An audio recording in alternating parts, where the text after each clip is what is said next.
Welcome to Wholesale Hotline, where we cover everything to do with wholesale real estate. I'm Jamil Damji. I'm Brent Daniels. And I am Pace Morby. And together we cover the most important parts of wholesale real estate.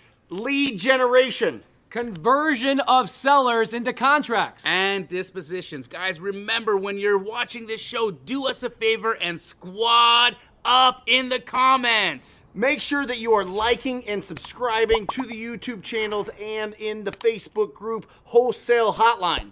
Most important, we want to know we're doing a great job for you and helping you build your business. So go give us a review on iTunes and or Spotify. So squad up and enjoy the show!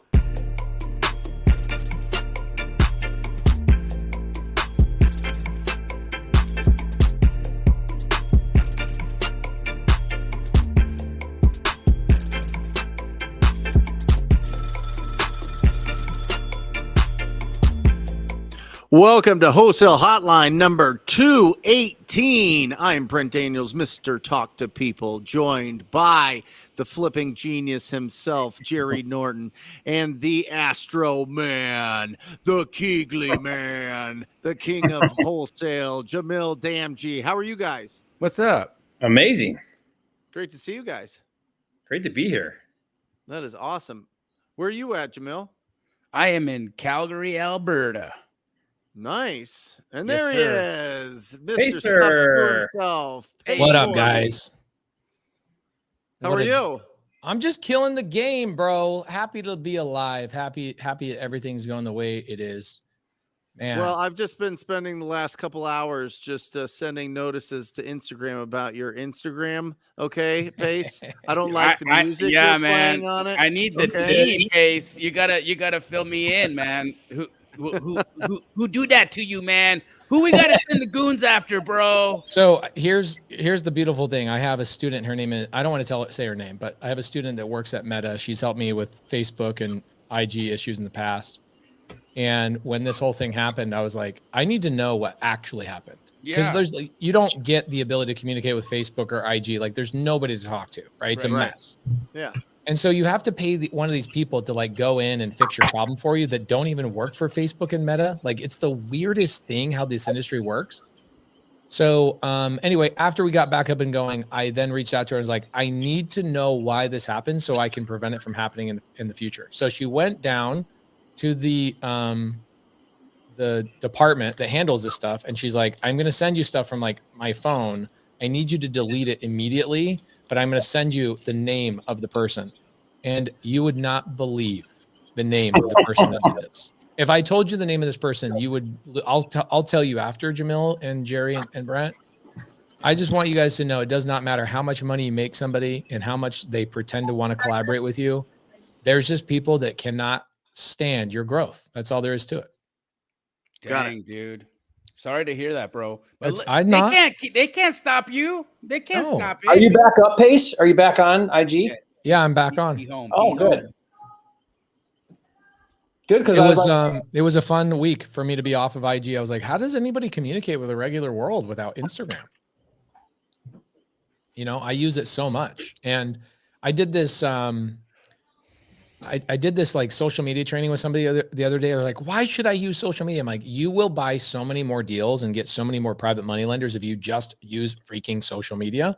Yep. And I'm talking to this guy's name's Eric. He never made a post in his life, right? Brent talks about this all the time. You got to get loud. You got to talk about what you do. He makes one post. I reshare it on my Instagram. I know that's a cheat code. And he comes back to me like a day later. He goes, dude, I raised like $100,000 from all my DMs. This is so great. I'm like, welcome to Instagram, bro.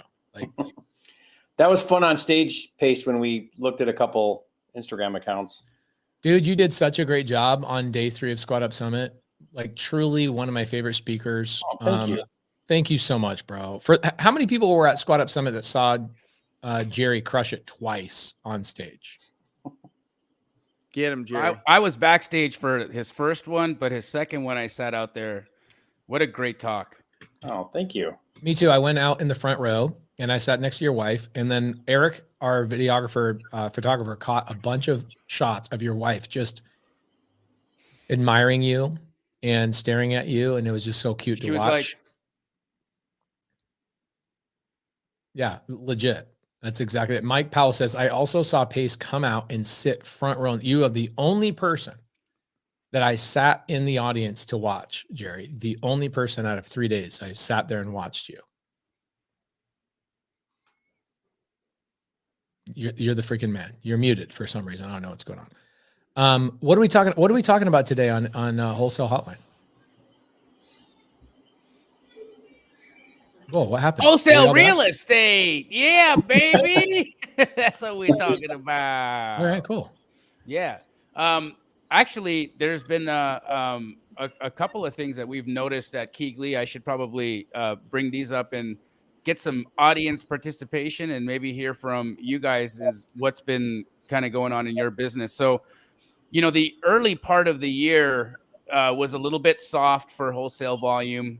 We got a major uptick February, March. April started to get a little slow. And towards the end of April and into the beginning of May again, we've got another spike in volume. And so I'm starting to really feel like the investors don't really know how to forecast or what's going to happen with interest rates and where the Fed is going to do, or if the Fed is going to do anything. Some people are even fearful that they may raise rates just because inflation is so out of control.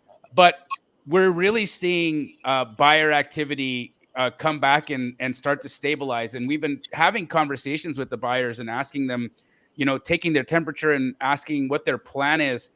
And the consensus that we're hearing is that there is just no way that fix and flippers are going to be able to hold enough inventory once rates start coming down.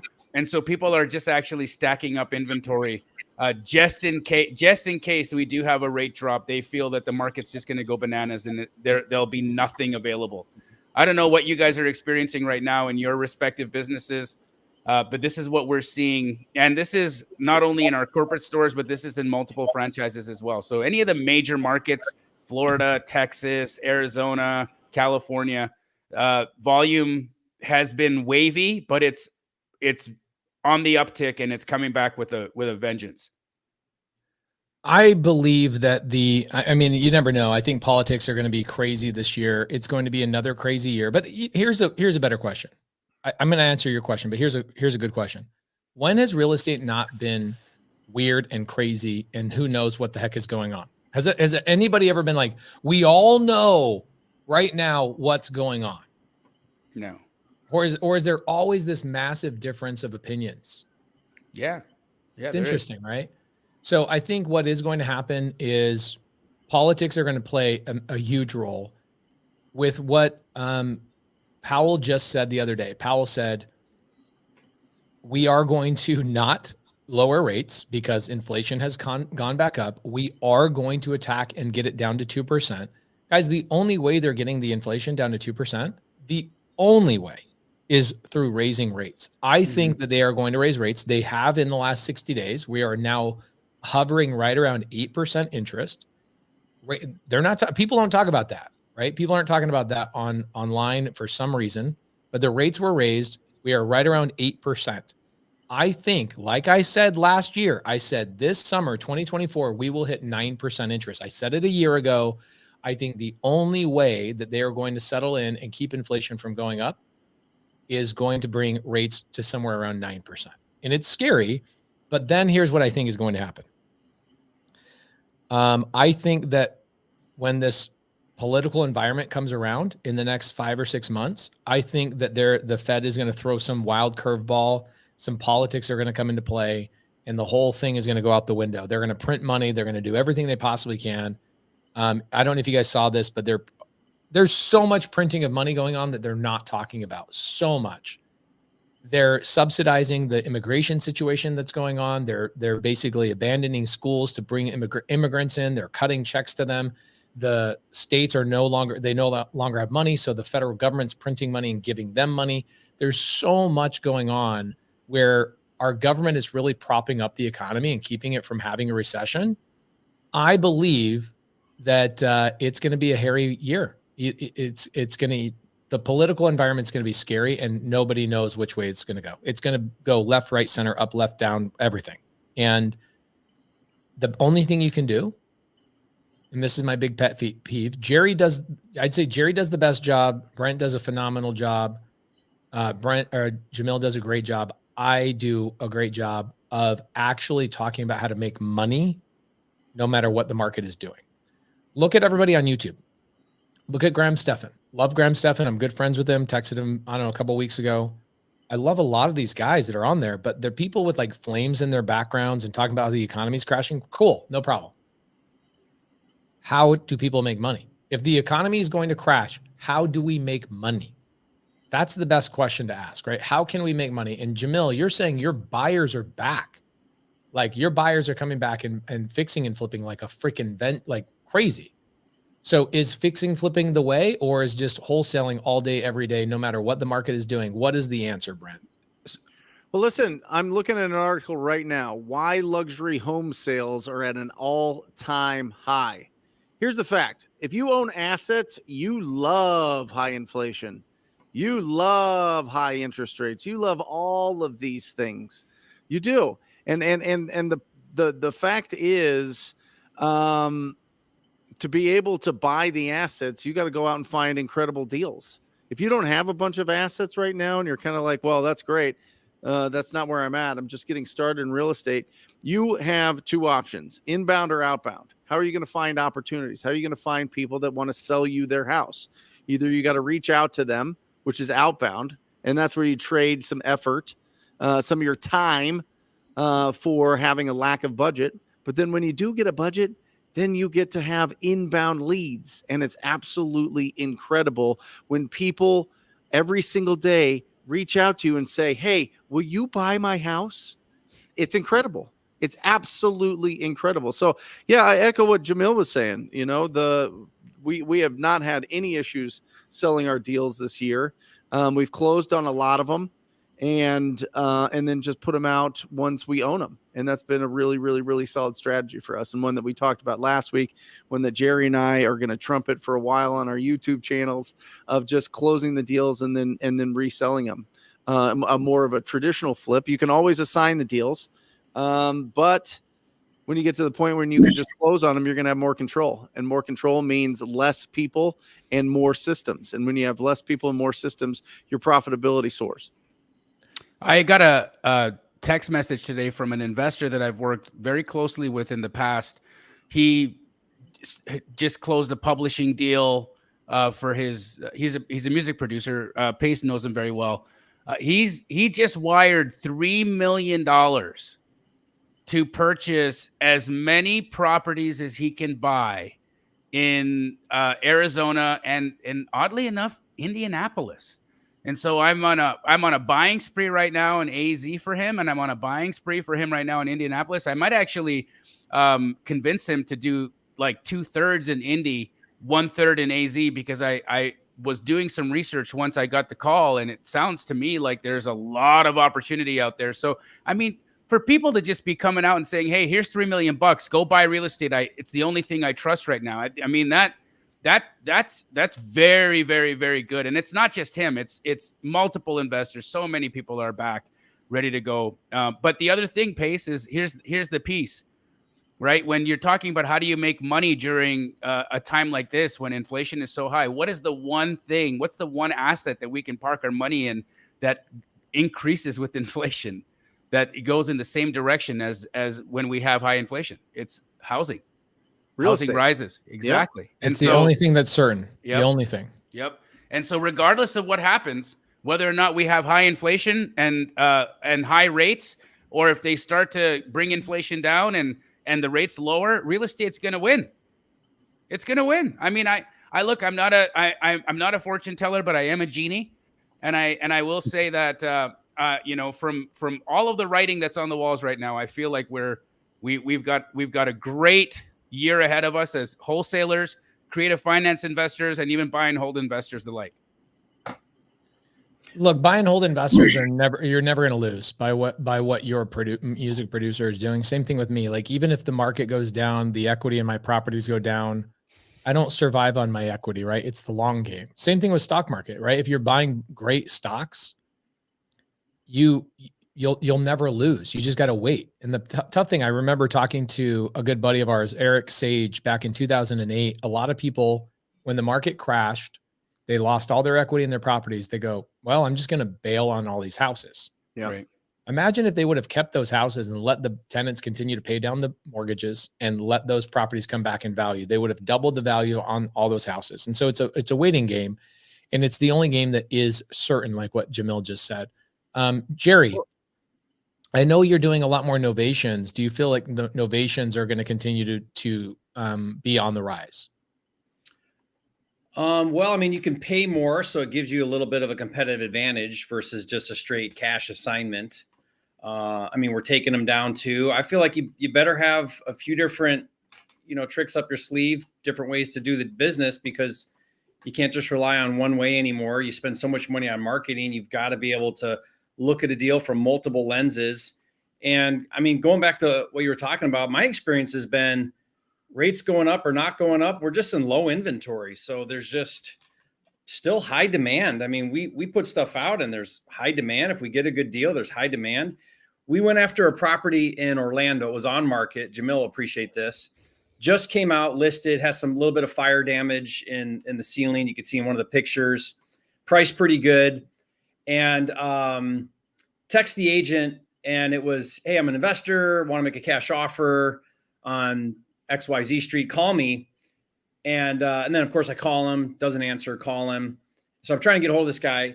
And then he finally texts back and he said, I've gotten over 100 of the exact same text.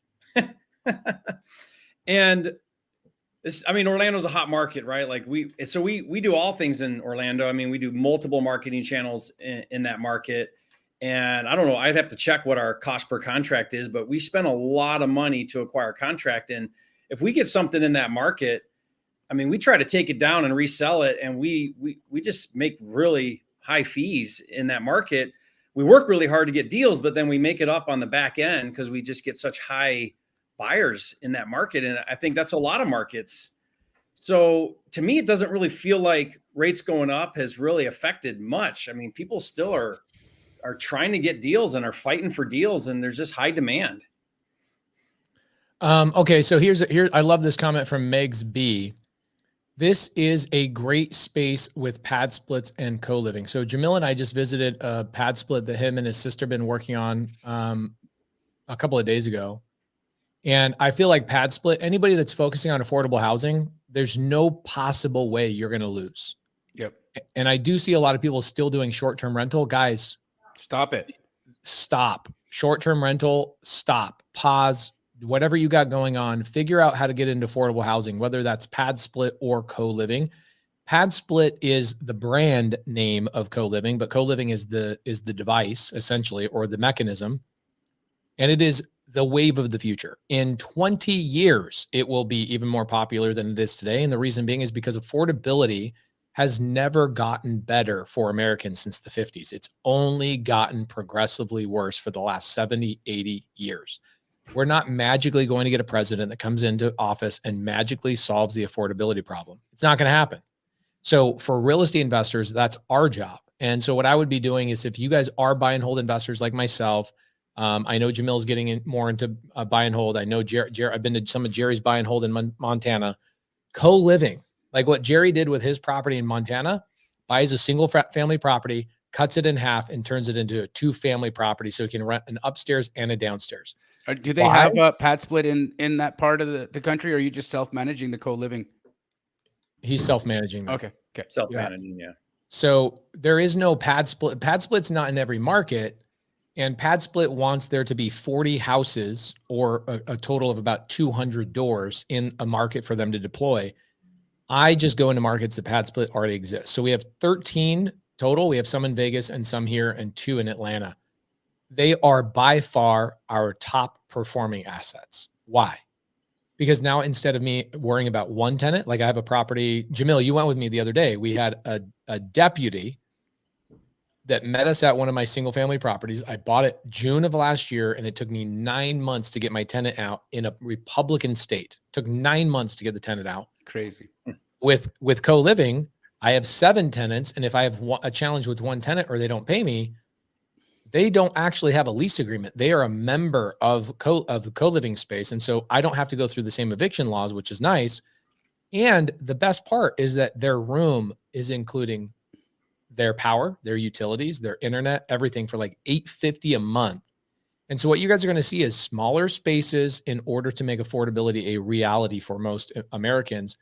And with the immigration stuff that's going out right now, did you guys see what New York did a couple of months ago, where New York is now offering New York residents, if you rent a room out to an immigrant, they will pay you $125 a night for a room, not even a room, a bed.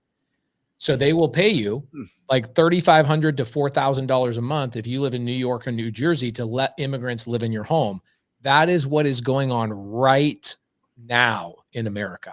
This is going to start happening in Pennsylvania, Chicago, and Denver in just the next couple of months, because those are our sanctuary cities, and people are taking immigrants there. They're shuttling them from Yuma and other parts of Texas up to these areas, and the state is running out of money. The federal government is pouring money into these things. Co-living is where it is at and where it will continue to grow over the next several years, or indefinitely, to be honest. I 100% agree. It's been what they've been doing in Europe for decades, because of the fact that they've had inventory shortages in Europe for so long. They front ran this entire co-living model, and it's been working very well for them.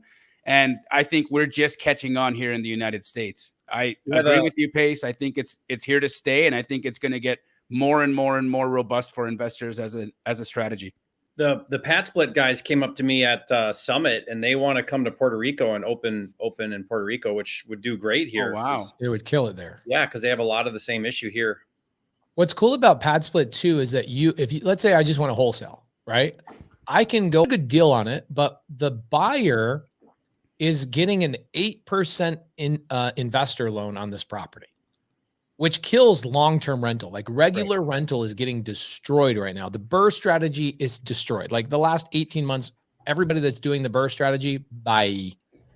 However, if you're doing pad split, that 8% rate doesn't mean much to you, because now you can rent out 8 different bedrooms. So his sister turned a house that would probably lose $1,000 a month on a long-term rental into a house that's making $2,500 a month net. With an 8% interest rate. With an 8% interest rate, and after the refinance, the investor got an additional $20,000 back, all of their cash out, and there's equity in the house. I mean, these deals are penciling out where they would never pencil.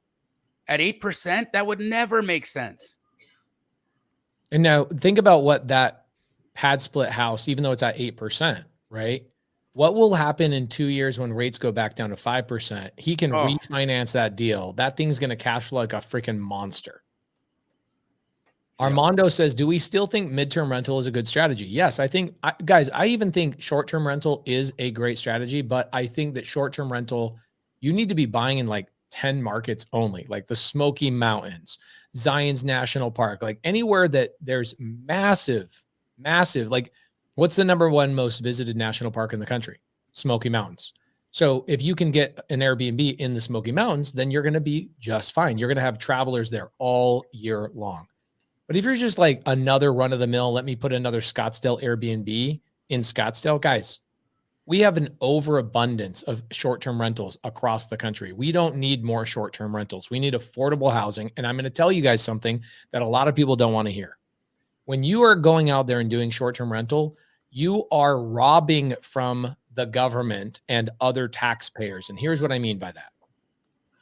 The federal government, or the IRS, I should say, is rewarding real estate investors for providing affordable housing to the marketplace. So what they do is they give us this magical thing called depreciation. And it allows us to I didn't pay taxes last year or the year before or the year before. Why? Because the IRS says if you go hold property and you provide affordable housing to the marketplace, we will allow you to avoid paying taxes legally. So if what I do is I take a house out of the whole market and I go put another bachelorette pad in South Scottsdale, Am I using my IRS incentive properly and being honest with myself? The answer is, look, I'm not breaking the law, but guys, the reason why the IRS incentivizes real estate investors is so we provide affordable housing because they cannot. You should be focusing on affordable housing, solving a problem that our country has. That is what we as real estate investors do. We solve problems with sellers. We help buyers. When we are buyers, we should be helping people in our local community. So focus on affordable housing. Midterm rental, it's always going to crush. Why is midterm rental always going to crush? And why is it going to even do better and better and better? Here's why midterm rental is going to continue to do better. Because insurance companies are going to continually get beat up by door knockers. This is an endemic. It is a massive problem in Florida and Texas. You guys have heard about insurance problems hiking up in Florida and Texas, right? Why? What's the number one reason why Florida insurance rates have nearly doubled in the last 24 months? Because door knockers going and knocking on people's doors and saying, hey, I see a couple of problems with your roof. Can we go get an insurance claim against your freaking insurance company? It won't cost you any money. In fact, what we'll do is we'll structure a way that your deductible that you'll have to pay for this roof, we will kick it back to you after we do the roof. So you'll get a Brent. Guys, you know how many of these roofs have been done in Florida with this scam? It's not a scam. It's legal. Okay. It is legal what they're doing. It's millions of roofs have been done between Texas and Florida in the last couple of years. And what has happened is it has inflated insurance costs across the country because these insurance companies are like, holy crap. But what's happening is these insurance companies are having to move families out of these houses while they fix mold issues and this and that and whatever else. And where are these families going? These families are going to midterm rentals. And as long as these door knockers are out there hustling and bustling and doing these insurance claims, midterm rentals are going to be at an all-time high. So do not worry about midterm rentals going anywhere soon until there's legislation against these door knockers scamming the insurance companies.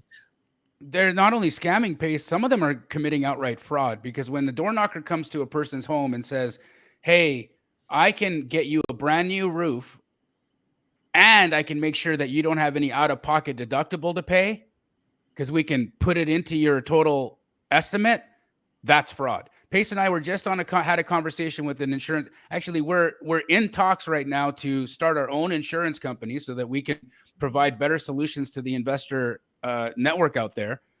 But what we learned is that this rampant fraud, which is happening in the medical system as well. Look at how much it costs if you have to go to the hospital for something. Why is that?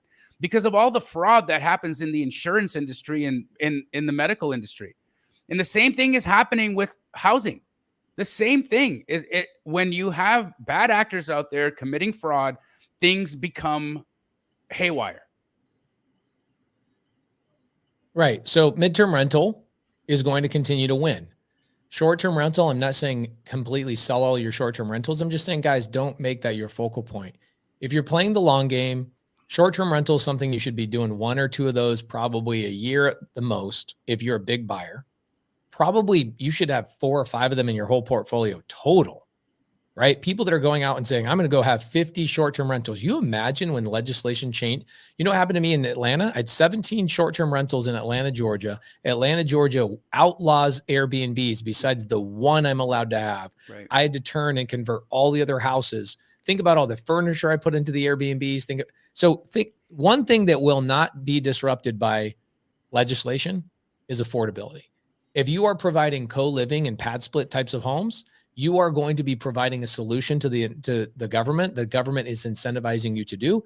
They're not going to legislate and change the way that affordability works. So as long as you're not breaking fire code, right? Having more than 10 people per house, pad split co-living is not going away. It's only going to grow. So if I were you guys, and I see this, I see so many more people doing pad split the last year and a half. Use that. Go build that up as your buyer profile. Why?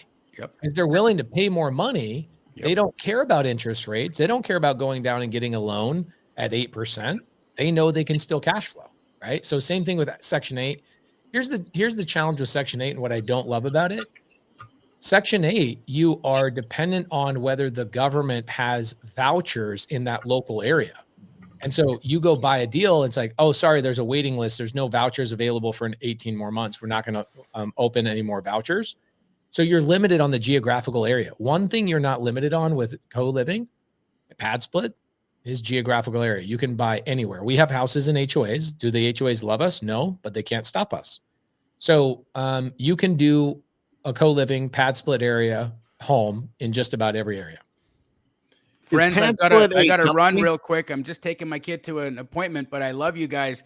Continue on this great conversation. I'm going to listen in while I'm driving. I'll see you guys all next Monday. See you Monday, bud. Brent, what were you going to say, brother? Is Pad Split a company? Pad Split is a company. And what do they do? They manage, fill, and bill. Manage, fill, and bill all of the people for your co-living property. So Pad Split, the owner Attakus, we should have him come on here.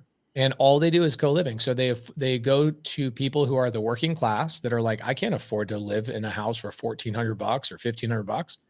The average pad split home is $875 per room, including utilities, internet, everything. $875, including cleaning and everything. So $875. Where are you gonna get that? Pad split. It's the only thing you can do. Now, pad split is a brand name. They charge 15% management fees. And so a lot of people will go, I don't want to go with pad split. They charge too much money. I'm different. All day. Pay the 15%. All day. So here's what they do. They market for the tenants. They do all the marketing. They fill all the rooms. They spend all the money for the marketing because it's a very specific type of tenant that wants to live in a per room basis, right? These are all single family homes converted to a multifamily atmosphere.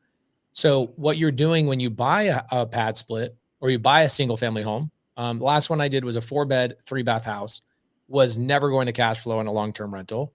It's a house on Flower. And we took the carport, turned into a bedroom, took the living room, turned into a bedroom, took the dining room, turned into a bedroom. Now we've got a 7-bed, 3-bath house. And we end up putting 2 refrigerators in the kitchen and 2 pantries in the kitchen. And you rent out the entire house by the room. $875 for the majority of rooms. The ones with bathrooms attached to them, you can rent for like $1,100 a month.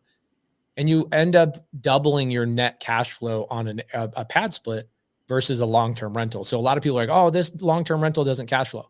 Go to pad split and see what we should bring on a pad split rep here, and they'll show you how to underwrite houses for pad split so your buyers understand how to do it properly. Are you seeing, Jerry, are you selling any properties to people that are doing pad splits? You know what I mean? Like, I feel like this would be a great cash buyer to have in your database if they're going to be building up, we're putting it into our marketing. When you're looking for your avatar on a wholesale deal, we'll put, great co-living space. If it's got like all the extra bedrooms and it's an easy conversion, because space is right. I mean, you're looking at a lot of the buy and hold crowd that is now looking at things differently to cash flow. So if you can bring it to them, talking those numbers, then they're going to be interested in looking at it. Yeah. I mean, people have been doing it forever. This just seems like it's more of a formalized process. Yeah. There's a company that went public actually that was doing it big time, like 10 years ago. They went public. That's where Attakus came from. So Attakus, the owner of Pad Split, worked for a company that went and did an IPO. They focus on co-living. They just didn't focus on investors like us. They went more institutional route where they were actually doing like what Blackstone and all these companies were doing, where they were doing it all internally. And Attakus is like, how many investors out there are not benefiting from this co-living space? You've got Miami, the Bronx, like parts of New York, the other parts of New York. They've been doing co-living for a very, very long time, renting out by the room, right? And we talk about the way we used to talk about it is we would talk about it as like dorm rooms or college housing, right? College housing where it's like, oh, it's on campus and these people are renting by the room. It's no different than that. It's just now you're making it available to everybody. So if you go to Pad Split, the website I use is splityourpad.com. If you go to splityourpad.com, you as an individual can take a house that's not cash flowing and say, how do I just convert the living room and the other stuff? You throw up a couple of different rooms or a couple of different walls. It's very inexpensive. My average pad split conversion is like 20 grand. You furnish the bedroom with an average of $800 of furniture. So mattress, blanket, a little hanging closet. And because I'm not trying to actually get an appraisal done, I don't need a full closet. I just need a hanging rod in there for people to hang their stuff. It's so basic. And we've never had a hard time filling up our houses. Now, I do see a lot of people say, I don't want to pay Pad Split's fee because Pad Split does all the things. So I am seeing people like Chino Monte in Vegas, one of our students. He's got like a dozen Pad Splits, but he is not using Pad Split. He's managing, filling, collecting money, dealing with all the stuff himself. But what Pad Split did is so genius. They go to their tenants and they go, you're not a tenant, you're a member of our club. So we can kick you from our club anytime we want. It has nothing to do with a lease. And so there's no leases with these tenants. They're not technically called tenants. They're called like club members. And so if they don't pay their rent, they get pulled out of the club. And there's all sorts of legislation they've worked themselves around. Really ingenious. And the way they're doing is just crushing. They're doing a lot of volume. I think what Pad Split told me is that over 500 of the sub 2 community signed up with them and has launched like over 1,000 houses in the last 12 months. Insane, like insane, just our community. And there's a bunch of people actually in here today that are saying they got their Pad Split. So Sharon K says, I rent out 4 of my 6-bedroom, 3-bath, the fridges and cupboards for all. So what Rahima did is Rahima put in 8 pantries and like coin laundry into this Pad Splits. It's a regular like 4-bed, 3-bath house that she gutted the inside and turned into a 7-bed, 7-bath. She spent way more money than I would want to spend. Sure. But she killed it. Caroline Allen says they won't do blue states though. So Carolina, good to see you. I saw her. She was just at her first stage the other day. Good to see you, Carolina. Proud of you. So this is where people are like, if Pad Split doesn't want to come into the blue state, I will just self-manage my own co-living stuff. So a lot of stuff on YouTube about this, guys. It is freaking awesome. And there doesn't have to be any zoning issues. No zoning issues. If it's under 10 people. Under 10 people. Yeah. No fire sprinklers, none of that kind of stuff. I mean, that opens it up wide because like when I'm filtering out properties to go after, the bread and butter is 2,000 square feet and below. This would be way bigger. I mean, the bigger the property that you can, I mean, that really opens it up for appreciation states like Arizona, Texas, California. Well, maybe not California, but Nevada, some of these states where, you know, you can buy a 35, 38, 4,000 square foot house for call it 800, 900, $1 million. And it would make sense from a payment standpoint if you could get enough bedrooms and bathrooms in there. Right. It's and interesting. I think like you look at places like Montana, right? Where Jerry and I have our summer homes. You go into like Subway, they close at 3:00 in the afternoon. Taco Bell closes at 2 p.m. Why? Because they can't find workers because workers can't afford to live in the city. I talked to a guy at Home Depot and he said, both my wife and I work, we make over 100,000 a year and we rent because we can't afford to buy anything. It's crazy. I mean, when you make 6 figures and you can't buy your own house, like what is going on? You know, but that's the Flathead. That's that area. If you go in there and you're like, okay, I want to make a dent, I want to solve a problem, and I want to be able to rent things out. So one of the properties I bought in Flathead where Jerry and I summer is I bought a 5-bed, 3-bath house, 2 stories. And I was going to turn into midterm rental, but then I looked at co-living and I'm like, dude, I could rent these rooms out. And Pad Split's not there. So Pad Split is not going to manage this property. We'll self-manage it ourselves. But I'm thinking, okay, I could probably rent these rooms out for like $850. I now have 7 rooms, 3 baths in this house. And I'm sitting here going, man, I think I could rent this out for like $850, $900 a room. And we have a waiting list and it's like we bumped up the rate to $1,100 a room. So $7,700 is my income on a single family home. That's stabilized. That's not short-term rental where I have to worry about, oh, people are coming in for skiing. People are coming in for this. That is year-round, $7,700 a month on a property that I could probably have rented out for like $3,000 a month. Yeah, Landon says, is that the one I sold to you? Yeah, Landon, that is the one you sold to me. The good thing is I bought it sub 2 from Landon. Landon worked with an agent there locally And I think I got a 3% rate on that thing.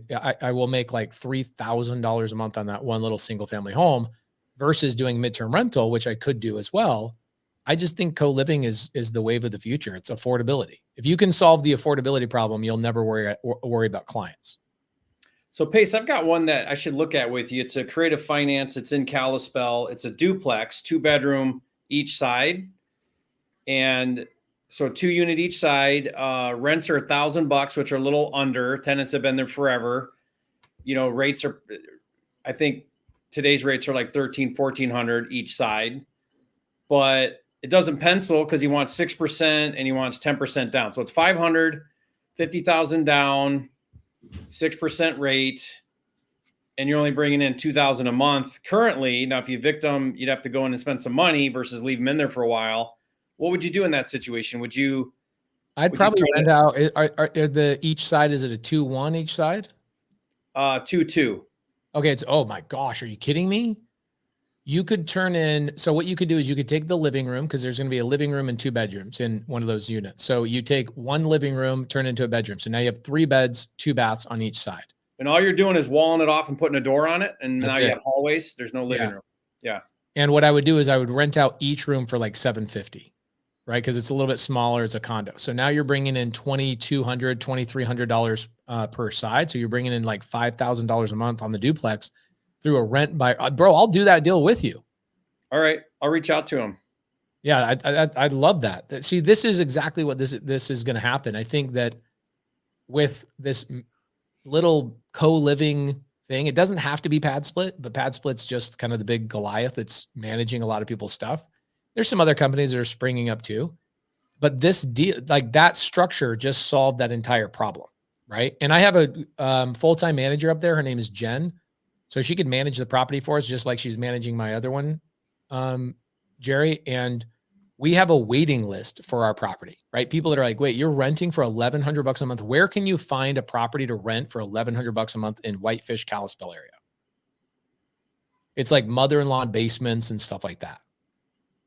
And so if you're wholesaling, this is the crazy thing about it. Like, think about if you understand this exit strategy and you're a wholesaler and you are finding deals that you're like, hey, this doesn't pencil as a long-term rental, but here's the price. Here's what you could rent it out on a pad split.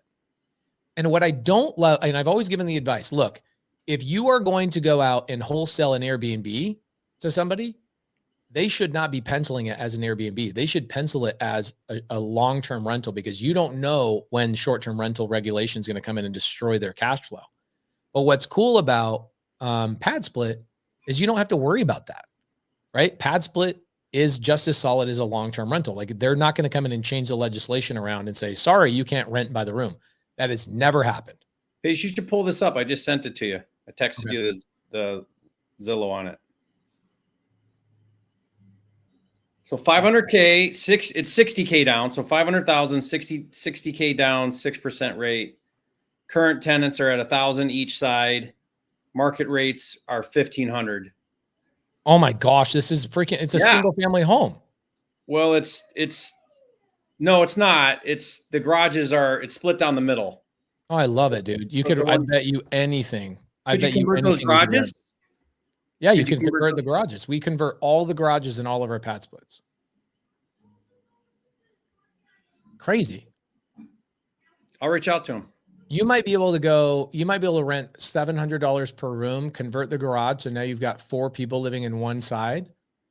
Like, think about that. People could get their utilities, their internet, and their rent for $700 a month. Tell me you couldn't rent out four rooms. In Kalispell? Are you kidding? Yeah, done. You're done. So now you're at $2,800 a side. Right. So you have $5,600. What would be your payment with this guy at his? Have you worked it out? Yeah, I could look for it and pull it up, but it definitely didn't cash flow at 1,000 each side. It was like, I think at 6%, your rate, your PI was like 2,100, and then by the time you added in taxes and insurance, you were at 2,700 or something like that. Here's what I'll do. I'll give you guys my rep. Let's see if I can call her. Let's see if she can answer right now. Mandisa is her name. Mandisa is, I'll give you her, I'm going to ask her if I can give you email or her phone number? Would anybody want her? She'll underwrite your deals for you nationwide. She'll underwrite any one of your deals for you. Send it over. Hey, Peace, how are you? Yo, what up? Hey, you got your Instagram back. Hell yeah. People can't stop me. Dude, you're amazing. We were like, let's go. I was like, yo, I'm Jerry Norton's friend. And they're like, oh, you said enough. We'll give it back. You're amazing. Hey, I've got What's up? 550 people watching me on Wholesale Hotline live. And I just want to know if I can give them all your email address if they want to work with Pad Split. Yeah. Hell yes. Okay. And can you underwrite like anywhere nationwide? So I can underwrite anywhere in our core markets, but I will pass them off to Zach if it's outside of a core market, but I will help him. Okay. What's your email? Mandisa at padsplit.com. Mandisa at padsplit.com. That's Mandisa at padsplit.com. And what about can I give them your cell phone number? Or is that too intrusive? Of course. All right. Dang. You said enough. I'll give it to them. Okay. You're amazing. Okay. Do you mind if I tell all 550 people to text you right now and say congrats on the baby and stuff like that? Oh, that'd be so sweet. Okay. Let's see if we can get you 550 texts. That's amazing. Tell everybody I said hello. Okay. Thank you. Thank you. Okay. Bye. Bye. So here's the cool thing. I still use Jamil to comp stuff, and I'll even my wife, I'll still use my wife to comp some stuff. Like I'm not that guy. I'm not going to sit there and comp. I don't like doing it. Mandisa does the same thing for me on Pad Split stuff. I go, will you underwrite this and verify it for me? And she will actually go into her system and look at all of her clients and she'll actually say, oh, they're having a hard time renting, or they've got a waiting list. They've got all the most applications. She'll do all the things and show you guys how to do it. She's come into subto a lot of times and shown people how to do the thing, but I still just rely on her. So there's her information, guys. I put a J at the end of it on accident, but Mandisa, that's her cell phone number, guys. Give her a text right now and tell her that you appreciate her. She's freaking awesome. Okay. That turns into a deal, Jerry. Yeah. Does it make you want to go buy more assets? That turns everything into a deal. Turns for real, that's a whole different perspective. Here's as long as where you're it not kills the fighting deal. too much with HOAs or whatever else because of parking or whatever, I don't see the downside.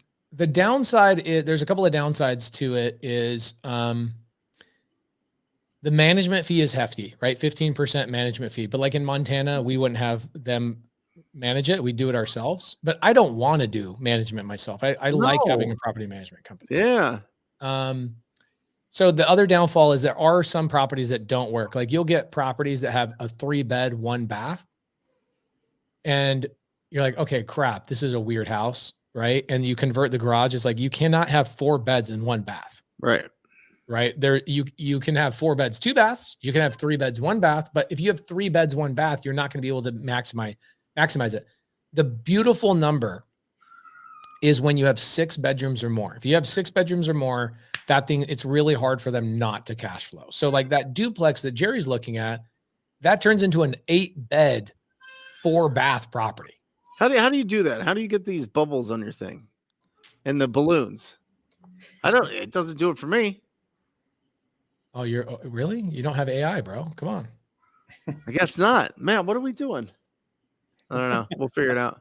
Guys, you can do Pad Split just about any market. I think they're in like 50 different markets. So definitely reach out to her. What I would do is I would text her. Everybody should save her in your phone and just say, hey, saw you in Wholesale Hotline. What's the Glendale one? And blow her up, Mandisa. Jerry, you should bring her on your YouTube channel. Let's see if it's a good one. Yeah. Hold on. So I want to see this in real life. Are we able to move the cameras a little bit, Matt, here? Huh? Yeah. Ingrid's got a deal here in Glendale, and we'll see if it's a good deal. What do you say? You good to help there, Pacer? Who?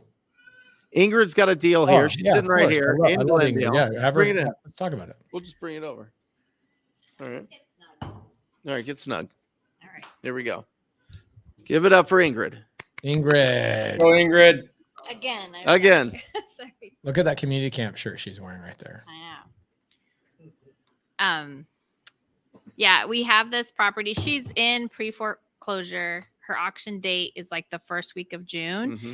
And we have been really teetering, like, do we buy this? Do we not buy this? Because it's just, we were trying to do a subtail, but her most recent comp is at 410. Okay. And we'll just say like her payoff, even though it's a sub 2, is 350. The pool needs replastering. It needs the equipment. There's a fence that's coming down. And so there was some challenges and which made the margin way too thin. I was like, no, you're going to have to short sell this. Yeah. But I don't even know why I didn't even think about co-living, because it has a 2-car garage. It has a big living room that actually has already 2 entryways into it. So I can see splitting it into 2 bedrooms. So 2 bedrooms in the living room, 2 bedrooms in the garage. And then you have 3 that are already there.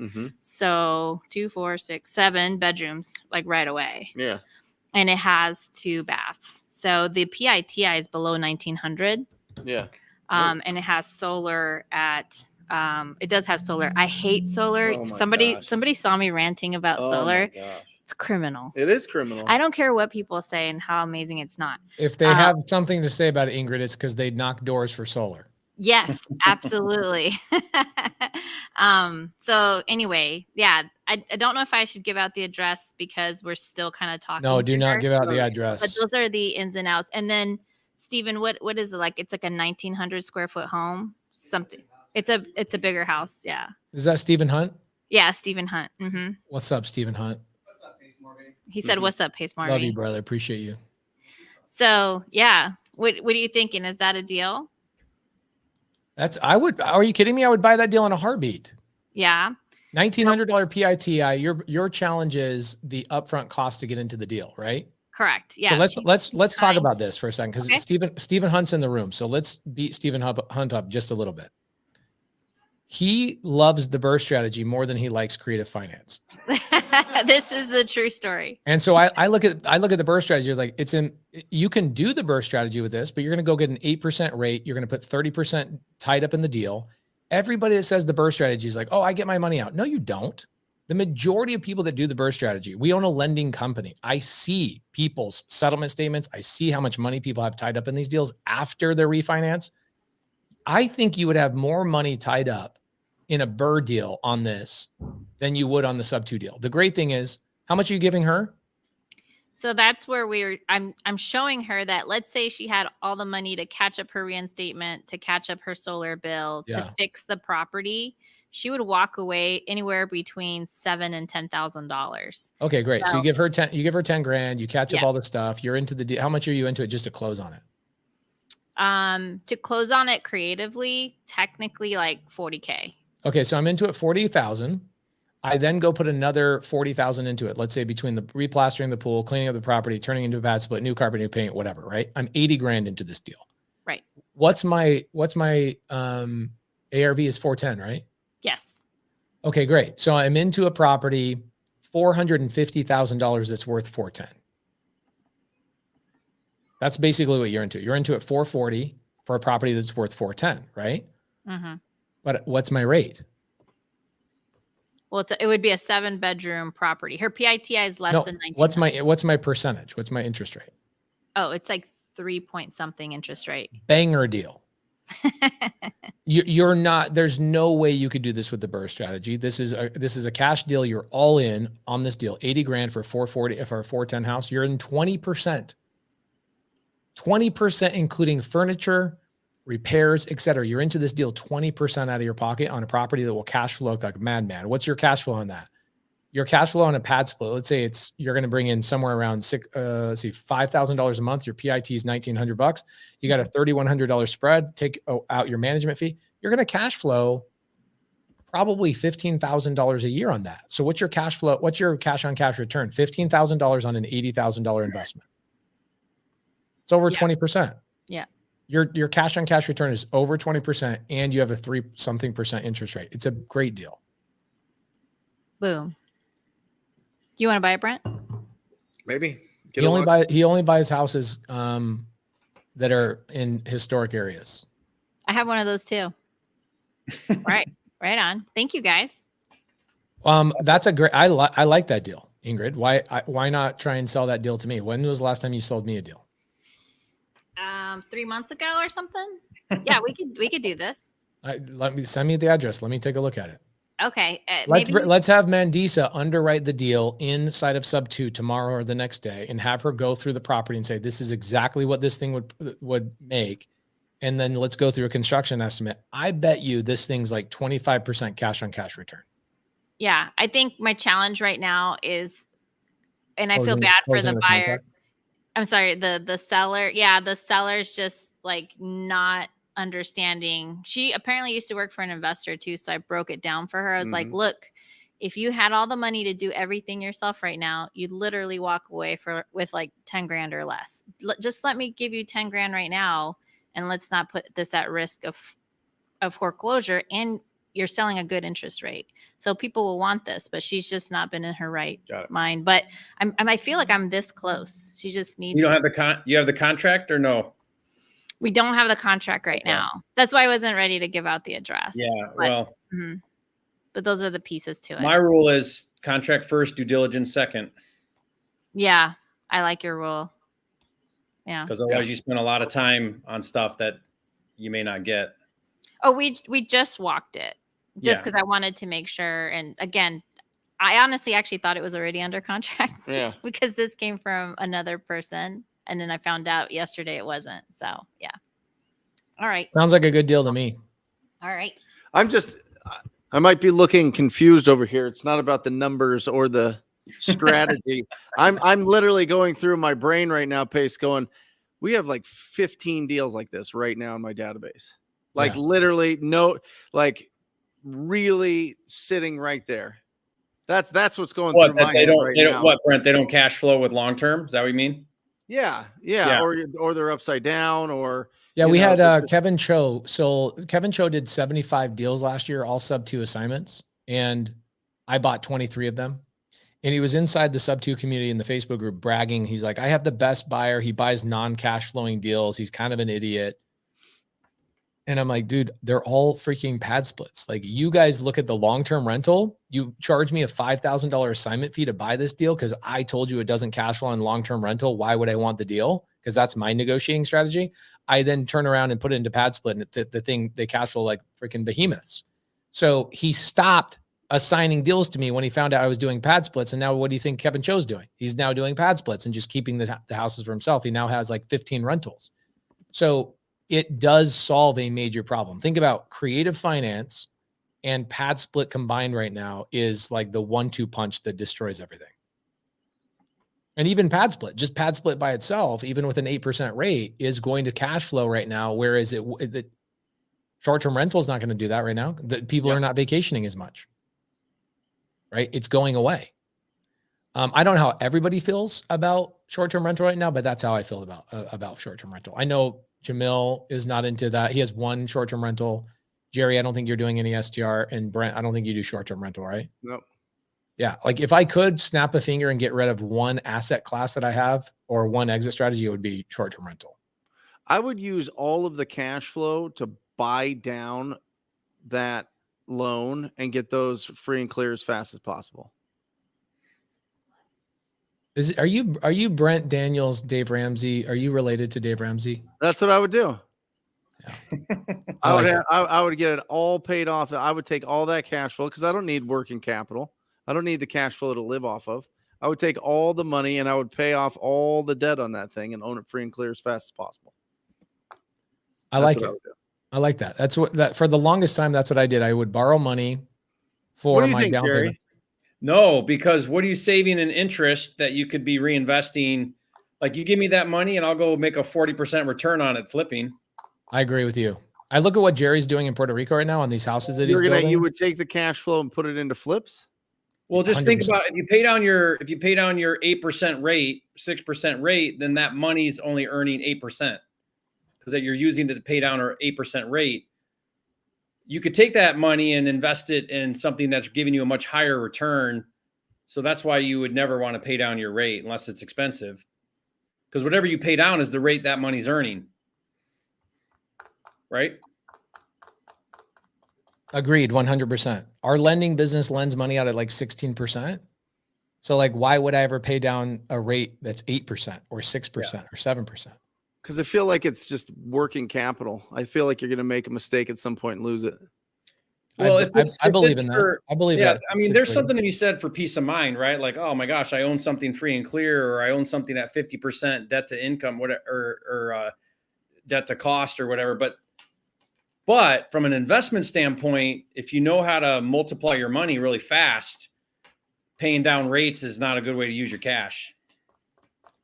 It's definitely until you do a project that you lose it all.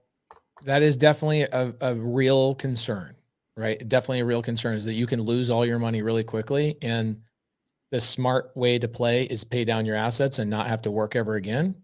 Definitely a path. Well, I think then you got massive cash flow in these things, right? Yeah. Or you could just have a lot. That's the thing is I look at what's better. Okay. If I look at a 5-year time horizon or a 10-year time horizon, my cash flow is the least significant part of the money that I made. Right. It's the appreciation, the tax benefits, and the tenants paying down my mortgage that is actually more significant than the cash flow ever was. That's what I mean. I would just pay off the loan faster. Yeah, but just do some of it, not all of it, right? I mean, you just want to be safe all the time. So if you're at 50% of value on your debt, you're pretty safe. But paying it down to zero, that second 50%, I don't know if that's smart because you can use that money to grow it a lot faster. So something that we just talked about at Squad Up Summit, Jerry, I don't know if you saw me talk about this, but I did this like choose your own adventure hour where I said, all right, guys, I have this house.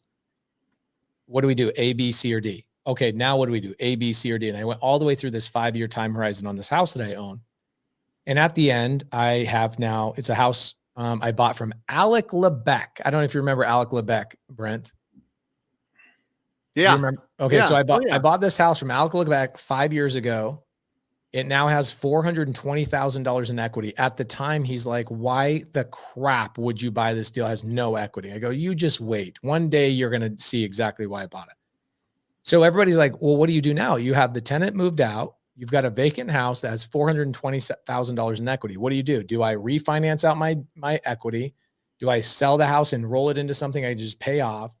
Or do you just put another tenant in there because it's a great rate and it cash flows and keep the equity locked up in the house? And what I decided to do was keep the equity locked up in the house. Why? Because Cody Barton and I just bought a cleaning company, and this cleaning company is already franchising across the country. And I said, what are we buying? I told Cody, what are we buying the cleaning company for? He says, we're buying it for $150,000.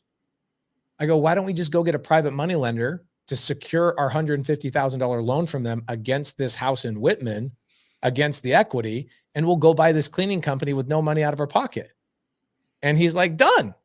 And so Sam right here is saying, well, I have $200,000 in equity. I need to figure out what to do with it. You leverage a private money lender against that equity and go buy something else if you are gutsy. You don't have to do that. Dave Ramsey would never approve of that. But there are ways to get into your, there you go. He says, okay, business acquisition time. That is exactly what we're doing. We're using our trapped equity in our properties to leverage into buying businesses. We bought a property management company, bought a cleaning company. We bought the plant guy this way, same way, no money out of pocket, leveraging our equity. The other way I'll do that pace is I'll cross-collateralize on other loans, on other projects with the equity. For your big luxury stuff. Yeah, just whatever. So if I've got assets that have equity, then oftentimes I can get a better deal on lending if I'm willing to let them cross-collateralize on other assets. Yeah, I love that. Same idea. It's using the equity for something rather than it just sit there doing nothing. Yeah, we had I had that whole thought process like 5-6 years ago. I'm like, what do I do with this equity? I don't get like a debit card of equity. I can go buy groceries with equity. I got to pull it out somehow. And then a mentor of mine was like, dude, leverage the equity, get a loan against the equity. I was like, man, that sounds like something Jerry Norton would do. He's like, yeah, that's where I learned it. Freaking Jerry Norton. He's the freaking man. I just did this PML loan where I'm using it for takedown deals. So like in and out, 60-day turns. And so private money, IRA, self-directed it. I have a lot of lenders like that. There's so many people that have 25 to 100,000 in their IRA that they can easily self-direct it. Then they can lend it out on real estate. So I said to him, I said, okay, so here's how this is going to work. I'm going to be giving you your money back every 60 days. I'm going to try to have another deal lined up so it's not sitting ever. And they were like, I don't want it sitting. Is there another way we could do this? And I said, well, I own this rental free and clear in Michigan, worth 150 or whatever. Why don't we just lean up my rental and we'll do a 1-year loan? You're the first lien position on this rental. Now I'll take your money and I'll turn it. If it's sitting, it's on me because I'm paying you the interest for the full time. So now the pressure's on me to keep that money working when I turn it. But that's one way of doing that, right? So rather than go lean it up, cash it out, have the cash, I can just lend against the equity, accomplishing the same thing. Yeah, I love it. There's a hard money lending company I did an interview with today out of St. Louis, Missouri. They work in Sam Prim's office. And they're basically doing gator loans in just a little small market. And I said, how did you guys get started? Like, where did you get your money to lend out? And they said, well, we started using our rentals and we went to a credit union and leveraged our equity to get a line of credit.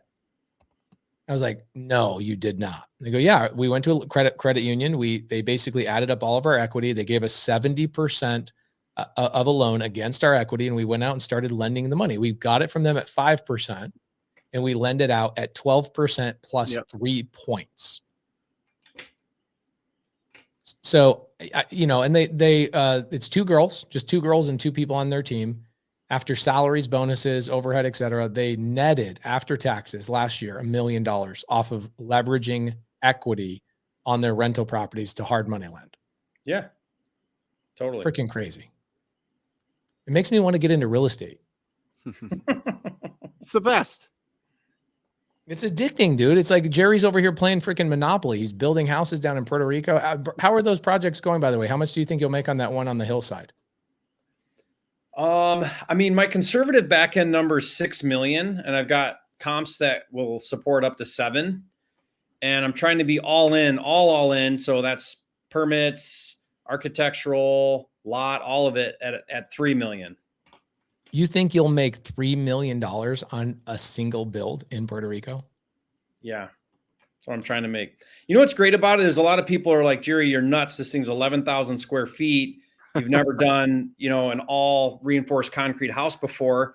And I'm kind of like, yeah, okay. So let's say I go over budget and I'm 3.5, and let's say it sells for 5, not 6 or 7. And I screw this whole thing up and I make $1 million. You know what I mean? Like that's how I'm looking at it. Like, okay, if I totally blow this deal, I'm going to do really well. But if I hit it out of the park, I'm going to do really well. And the thing is, because you built it in Puerto Rico, it's almost like you're making $2 million when you only make $1 million. Because you got to keep all your money. You don't pay any freaking taxes. Yeah, it's like I double my revenue for sure. And here's what's cool is, so I'm trying to buy more lots. I own another lot. And what's crazy is people misunderstand lots in a luxury market like this. So like there's a guy that's got his lot for sale right next to the one I've got. I love it. It's a great lot. I'm really picky. It's got to be an amazing view. And I like this guy's lot, but he's overpriced and he's at like $675. I bought mine for $330. It's probably worth $6 or something like that, like cash, $550, $6. But who cares? I went to the guy and I'm like, hey, I'll give you full price if you'll give me terms. Because at the end of the day, what does it matter if I'm selling an $8 million, because this is even better. I'm selling an $8 million house. Who cares if I paid 4 or 5 or 6, or it doesn't even matter anymore. I'll pay whatever price they want. And if they'll carry it for me, then I'll sit on it until I'm ready to build. I just want to grab the inventory. Gosh, I love that. You make me want to move to Puerto Rico. You're saying that every pace. Remember how much you complained when you came out here? Because you make me come out here in the summer, bro. It was pretty hot when you were out here. Take me out there in Christmas time. Let's kill some. As the guy that lives in Arizona, it's hot in Puerto Rico. That's very true. By the way, dude, I'm excited to hang out with you in Montana this year. When are you guys going up there? Oh my gosh, I'm counting. I look at my pictures on the tubes and videos on the tubes and stuff every day, counting down the days. I feel like Yeah, I we're heard both- a you I and heard are a both in rumor that there might be 2 community camps. Is that public knowledge yet? that is not public knowledge yet. Did somebody reach out to you about that? Yeah. Who, Sarabi? Yeah. Are you guys going to be in town? Yeah. Perfect. yeah. Because we were going to move it to whatever day you were going to be there. Heck yeah. It's going to be exciting. We just I think we're about to pour our pickleball court over at the property. Steve Harward from PCS is bringing his Sherp. Sparks from the Diesel Brothers is bringing up his Blackhawk. So he's going to be giving people rides on his Blackhawk around Kalispell Valley. And we're going to have a blast up there. He wants to drop people into your lake from the Blackhawk. Awesome. I'll sign up for that. Yeah. All day. Crazy. I'll sign up for that. Depends on the height though, right, Jerry? Yeah, depends on the height. Brent, how do we get you and your family up there? I know you've been on a traveling When do you go? I will be up there in 2 weeks. 2 weeks from today, I'm flying my whole family up there, and we will be up there through September. Oh, wow. Yeah. Are you really going to be there that whole time, or are you going to be on the road a lot? I'm speaking for Russell Brunson, Grant Cardone, a couple of other people. I'm doing like 4 speaking events, and that's it. I turned everything else down. I'm going to do like the 4 that I really want to do. You say that every year. This year I've already turned them down. That's the cool thing. It's already said no to all of them. I only have 4 in the calendar. And so I'm going to pop out. There's one day I'm speaking for Eric Worre. I don't know if you know who Eric Worre is. He's like the #1 Herbalife guy in Vegas. I'll fly down to him, hang out, speak with him, literally jump on a plane and back up in Montana. And I'll make it in time for the late night boat cruise on Lake Blaine. Every night, 8 p.m., adults only cruise. Clothing optional. That kind of camp, huh? All right. It's going to be a lot of fun, dude. A lot of fun. Brent, we'd love to have you up there, dude. Are you kidding me? Please bring your whole family, man. Bring your boys. I didn't know you were there all summer. Sounds awesome. Yeah. I mean, it's just like being here. You know, I'm sitting here on Zoom 4 hours to 12 hours a day. And so I've got that little Starlink thing going. I got internet over at Jerry's house. I think Jerry and I are going to start a whole full-fledged like gas station freaking business up there, like selling sandwiches and stuff. So yeah. And pickleball tournament every day. Pickleball tournament. We got the gym going. I've got, the barn is getting finished right now. We decided to add air conditioning and heating to the barn so we can have events and like, you know, date nights over there and like potluck dinners in the barn and stuff like that. So it's going to be a blast this whole year. Can we get some albino buffalo in the front fenced in area? I think if I can get a couple more wholesale deals before this community camp, then I think that we can get one. The cost is $50,000 for those albino bad boys. Jason and I talked to a guy that sells albino buffaloes, but how cool would it be to have an albino buffalo? I mean, who gets to say that? It would be cool. What do you think you and I could do this summer that would be great for content, like getting together, maybe starting a wholesale business from scratch and doing it for 20 days or getting our kids to, I know you've got some live streaming going on with your kids, right? Yeah, we're doing this challenge with the kids, which has been, holy cow, fun and a lot of work. And yeah, it's been great. How long is that going to be going on and how can people tune into that? Well, we run the live stream once a week right now. And then I have this whole PDF of like all the things they're doing. So their assignments and, you know, what they're supposed to do to stay on track and everything. And then they've got to report back every week. And then every week I kind of check in how they're doing, listen to some of their calls. They have to record all their calls. So yeah, it's good. Are you doing agent outreach with your kids or what are you doing? So what I'm doing, and tell me what you guys think. I'd love your input, Brent and Pace. So it's called 0 to 60. So I want to see if I can get them from first deal all the way to 60,000. And ideally I'd like to do it in 6 months. I don't know if that's possible or not. Everyone's a little different, but first deal's got to be on market with no money and no tools. So they can't utilize any software, any tools, any marketing. First deal. And the second deal's got to be off market cold calling, and they have to do the cold calling. They can't shortcut and get a cold caller. I just want them to learn. I want them to come from the ground up, right? Like you're the janitor all the way up before they just start spending money and shortcut.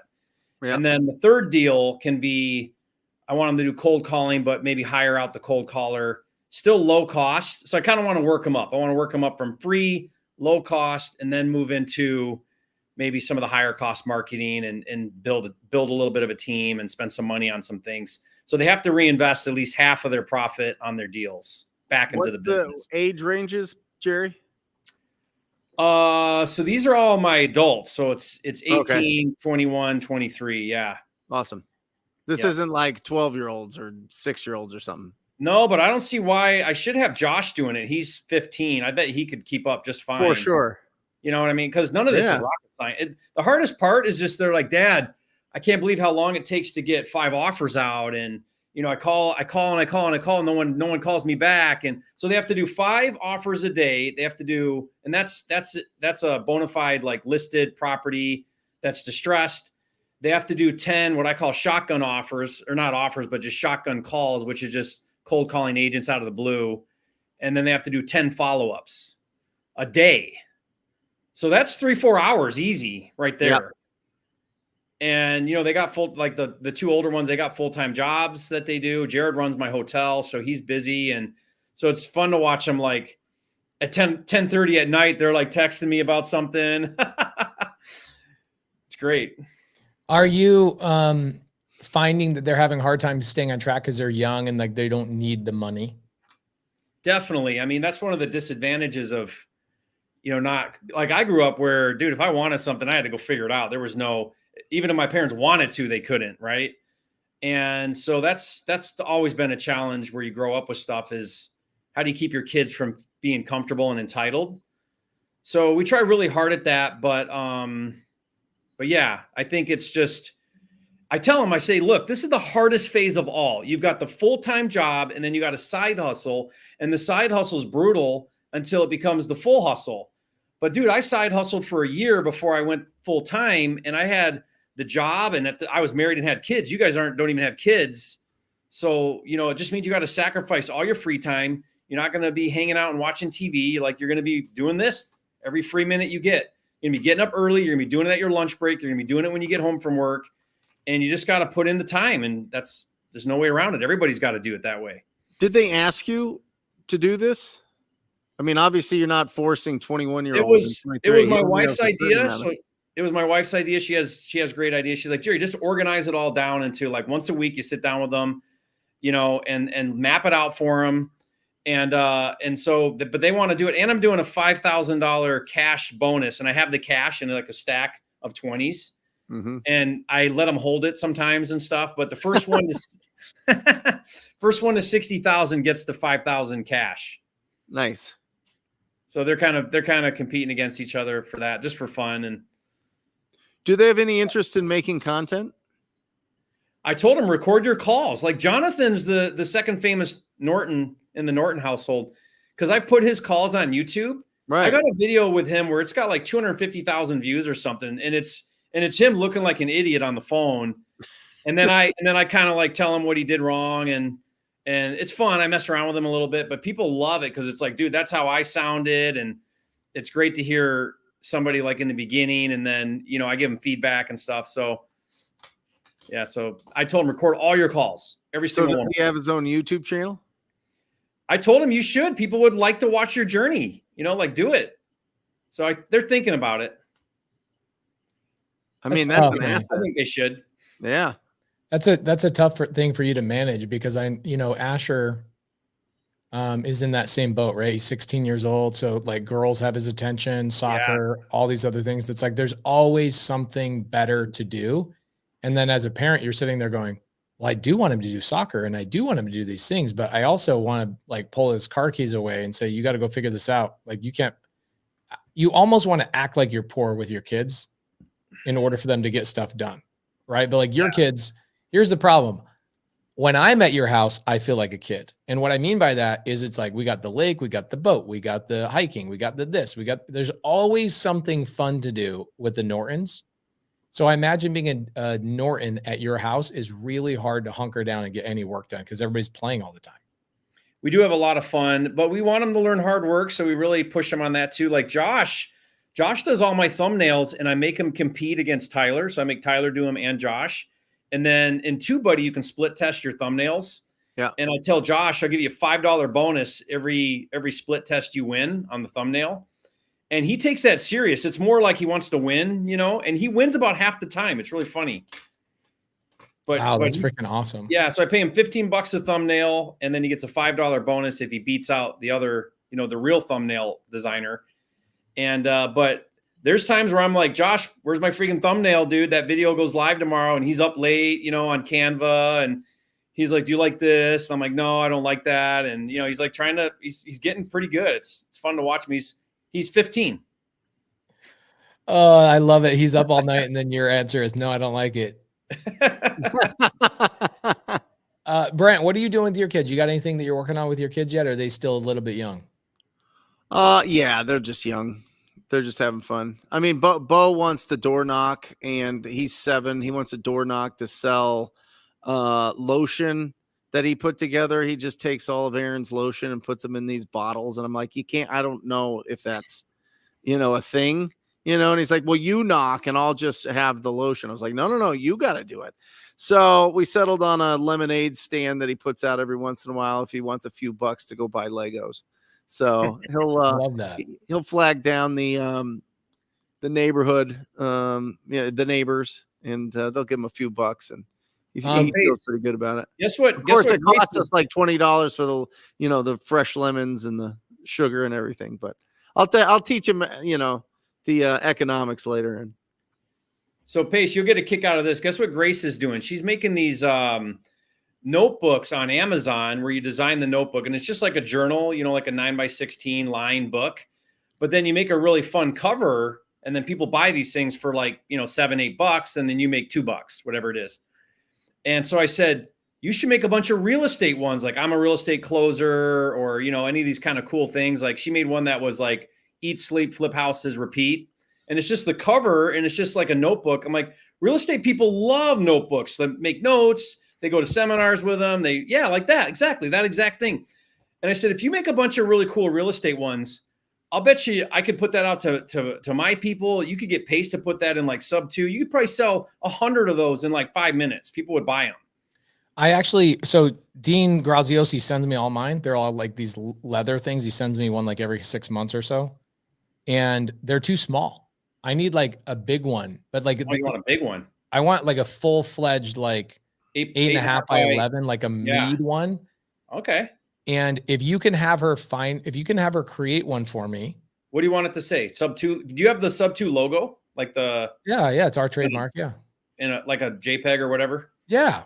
Will she make that? And we could, I bet our community would, because what I do is when I'm on the phone with sellers or agents, I just sit there and take notes the whole time. And I know our community is doing the same thing. Like you're just creating all your ammunition to like throw back at the agent. And I need a bigger notepad rather than like these little ones, and I'd love to buy that.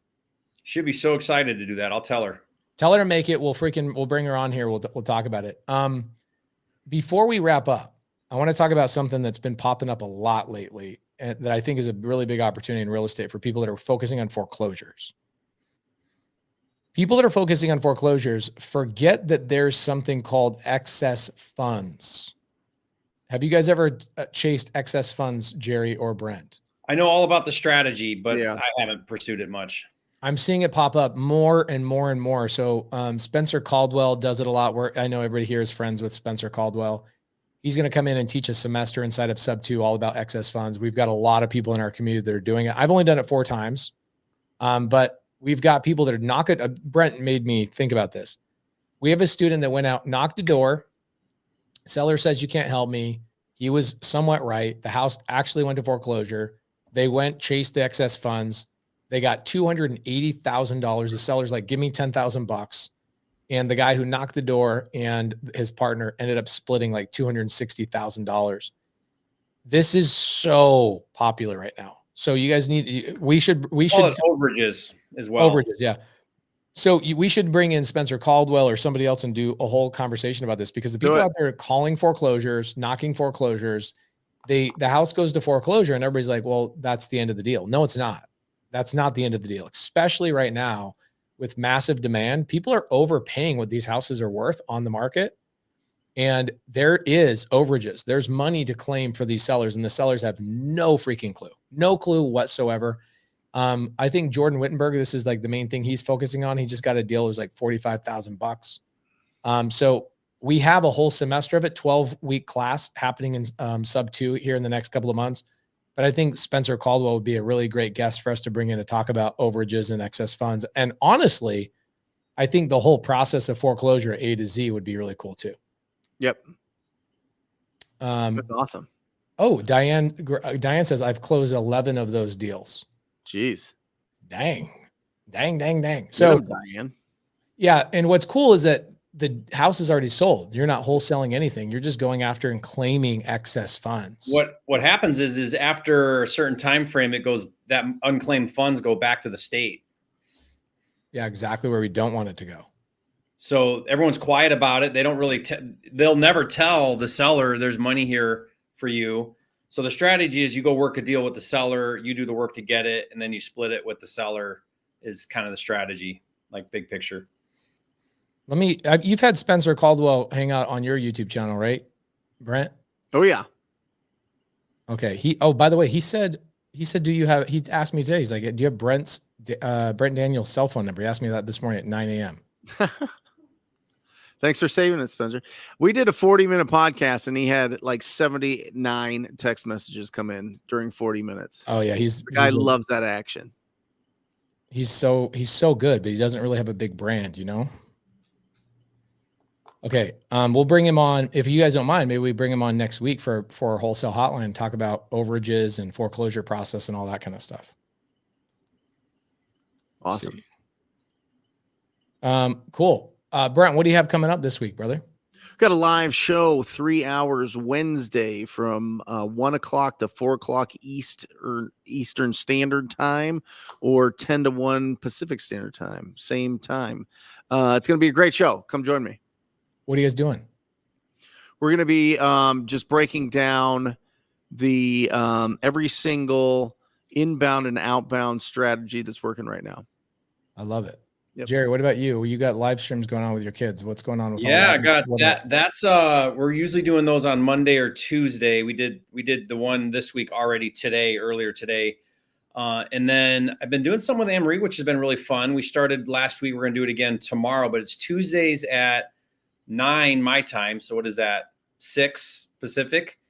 And I live stream with her, and it's not about real estate. It's about relationship. It's about the spouse. It's about supporting each other in this journey. So last week it was very receptive. There were lots of questions. It was really interactive. It was awesome. And it's just like an hour or so Q&A, but come join it. Bring your spouse and come on board.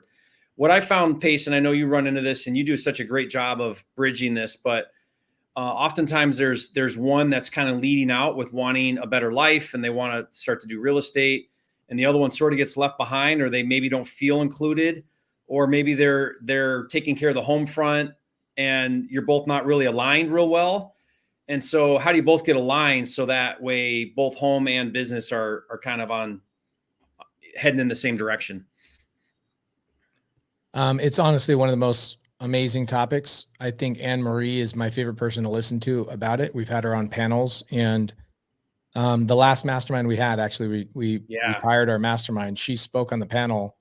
People still talk about it 6-7 months later, about how that was one of the most impactful things they've ever been a part of, is listening to Anne-Marie. So you guys are doing that on Tuesdays, you said? Yeah. Tuesdays on your YouTube channel. Yep. Laura was on last week too for a little bit, which was fun. Where was I? I think you were still recovering from Summit. Oh, Summit was last week, I think. No, it was the week before. I can't remember. I don't know. I traveled all last week as well. It was a crazy week. I spoke all last week. So Brent Daniels, you've got your show this Wednesday, correct? Yes. Brent Daniels YouTube channel. I'll see you there. Cool. I have nothing special going on. I do have a couple of things I'm excited about. I have a big challenge going on. Subto Gatoring Top Tier TC community only. We're going to be doing a 10,000 person challenge where we're going to break a world record for the most offers submitted in one day from one group. Awesome. We got the Guinness Book people coming out and hanging out with us. That'll happen in September. So you guys will hear me start talking about that. I do have I'm really, really excited about spending the summer with Jerry and creating all sorts of crazy, cool, fun content. And I bought a plane today, $0 down, $300 a month. It's a Cessna, and I'll be bringing it up to Montana. And if your kids are interested, we'll teach them how to fly a plane, our 0 down plane. It should be a lot of fun. Oh, that sounds like a blast. Yeah. I will not be teaching them. We'll have a captain teach them. But it would be cool for your kids to learn how to fly a plane during the summertime. So, guys, thank you for Wholesale Hotline. That we had about 700 people hit our total viewership today. 700 people hanging out with us live. I think we had about 3,000 people check in. Thank you guys so much for coming in here and vibing with us on a day. I haven't been here for a couple of weeks, so thank you, Brent and Jerry and Jamil, holding it down. And we'll see you guys next week with Spencer Caldwell talking about foreclosure, excess funds, and overages. Later, guys. See you guys. Or just say squat up. So squat up and enjoy the show. Yeah. Yeah. Okay. 1, 2, 3. So squat up and enjoy the show. What are you doing? I didn't say nothing. Why? I don't know. Okay. So squat up and enjoy